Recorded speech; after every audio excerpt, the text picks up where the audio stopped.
2022 के विधानसभा चुनाव के बाद पश्चिम की राजनीति में एक बदलाव आया है, एक नया मोड़ आया है, जो कि उत्तर प्रदेश सरकार के मौजूदा मंत्रिमंडल में भी दिखाई दे रहा है।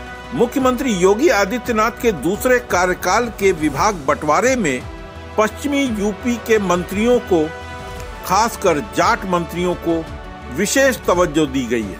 दरअसल पश्चिम यूपी में किसान आंदोलन और जाट मुस्लिम गठजोड़ भले ही भाजपा को ज्यादा नुकसान न पहुंचा पाया हो, लेकिन भाजपा के हाई कमान को ये सोचने पर मजबूर जरूर कर दिया है कि अगर जाट वोटरों की अनदेखी की गई तो आगामी लोकसभा चुनाव में दिक्कतें हो सकती हैं।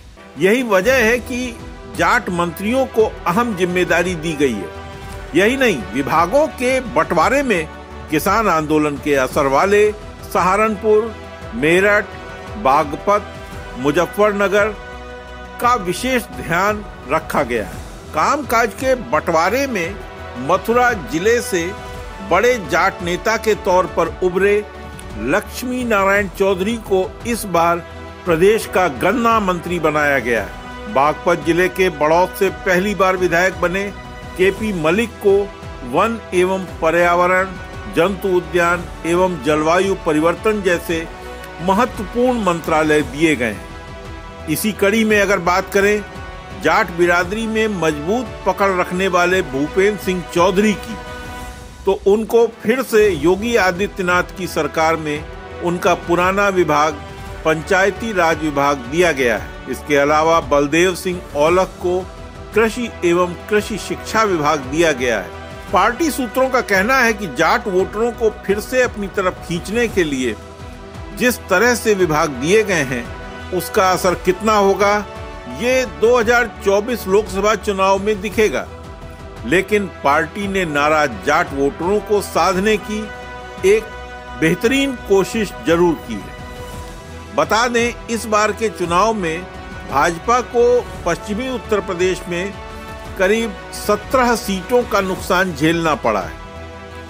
इस बार पश्चिमी उत्तर प्रदेश की 136 सीटों में भाजपा 93 सीट ही जीत सकी है, जबकि 2017 में भाजपा ने 110 सीटें जीती थी।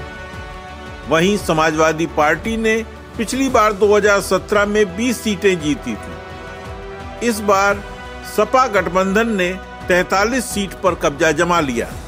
इसके अलावा अगर पश्चिमी उत्तर प्रदेश में बात करें गन्ने के मूल्य भुगतान की, तो आपको बता दें कि गन्ने के मूल्य का भुगतान करने के प्रावधान के बावजूद चीनी मिलें गन्ना भुगतान नहीं कर रही हैं। उत्तर प्रदेश में तमाम सरकारी प्रयासों के बावजूद किसानों को समय पर गन्ना मूल्य भुगतान नहीं हो पा रहा है। आलम यह है कि किसानों द्वारा गन्ने की आपूर्ति के 14 दिनों के भीतर गन्ने के मूल्य का भुगतान करने के प्रावधानों के बावजूद प्रदेश में चीनी मिलों द्वारा गन्ना किसानों का भुगतान नहीं किया जा रहा है। गन्ना बेल्ट के मेरठ क्षेत्र की बात करें तो कोई भी चीनी मिल 14 दिनों में भुगतान नहीं कर रही है। नतीजतन क्षेत्र की सभी 6 मिलों पर 567 करोड़ बकाया है। बता दें कि पिछले दिनों संसद की एक समिति भी किसानों का भुगतान नहीं होने पर नाराजगी जता चुकी है।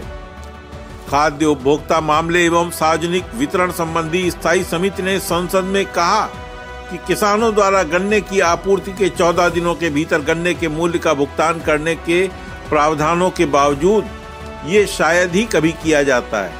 समिति ने किसानों की गन्ना आपूर्ति का बकाया अब भी 16,612 करोड़ रुपए होने पर हैरानी जताई है और कहा है कि सरकार बकाया राशि का तत्काल भुगतान सुनिश्चित करने के लिए चीनी मिलों पर दबाव डालकर ये उचित उपाय करे।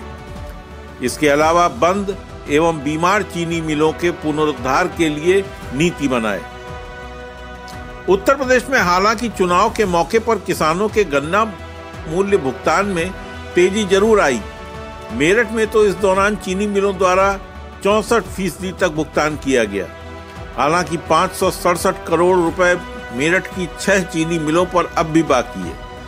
गन्ना विभाग की रिपोर्ट के अनुसार मेरठ में फरवरी तक जिले की 6 मिलें 1584 करोड़ के मुकाबले 1017 करोड़ का ही भुगतान किया था। इस तरह करीब 567 करोड़ का भुगतान बकाया था। अब यह बकाया 600 करोड़ से अधिक का हो गया है। जिले में भुगतान के मामले में सबसे खराब स्थिति किनौनी चीनी मिल की है, जिसने 373 करोड़ में 18 करोड़ का ही भुगतान किया है। गन्ना विभाग की फरवरी माह तक की रिपोर्ट के अनुसार मेरठ जिले में कुल 6 चीनी मिलों पर 1584 करोड़ बकाया था। इन मिलों ने 1017 करोड़ का ही भुगतान किया, जो कि 64% है। भुगतान के मामले में मवाना और दौराला की मिलों की स्थिति जरूर कुछ बेहतर रही है। हालांकि अधिकारियों की ओर से लगातार 100% भुगतान का निर्देश दिया गया। रालोद के निवर्तमान क्षेत्रीय अध्यक्ष चौधरी यशवीर सिंह कहते हैं, गन्ना नियंत्रण आदेश 1966 के प्रावधानों के अनुसार 15% की दर से ब्याज सहित गन्ना मूल्य बकाया के भुगतान के लिए चीनी मिलों के खिलाफ कोई कार्रवाई नहीं की गई है। उनका यह भी कहना है कि समय पर गन्ना बकाया का भुगतान न करना हतोत्साहित करने वाला हो सकता है, जो किसानों को गन्ना उगाने से रोक सकता है और उन्हें अन्य फसलों को उगाने पर मजबूर होना पड़ सकता है। ऐसे में हमें ये देखना होगा कि जो पश्चिम के जाट नेताओं को महत्वपूर्ण जिम्मेदारी दी गई है, वो इनमें कितना खरा उतरते हैं और कितनी तेजी से वहाँ पर माहौल को भाजपा के पक्ष में बनाते हैं। खास तौर पर लक्ष्मी नारायण चौधरी के लिए ये बड़ी जिम्मेदारी है, क्योंकि उन्हें ही इस बार प्रदेश का गन्ना मंत्री बनाया गया है। मेरठ से सुशील कुमार की रिपोर्ट के साथ न्यूज ट्रैक के लिए मैं रामकृष्ण वाजपेयी।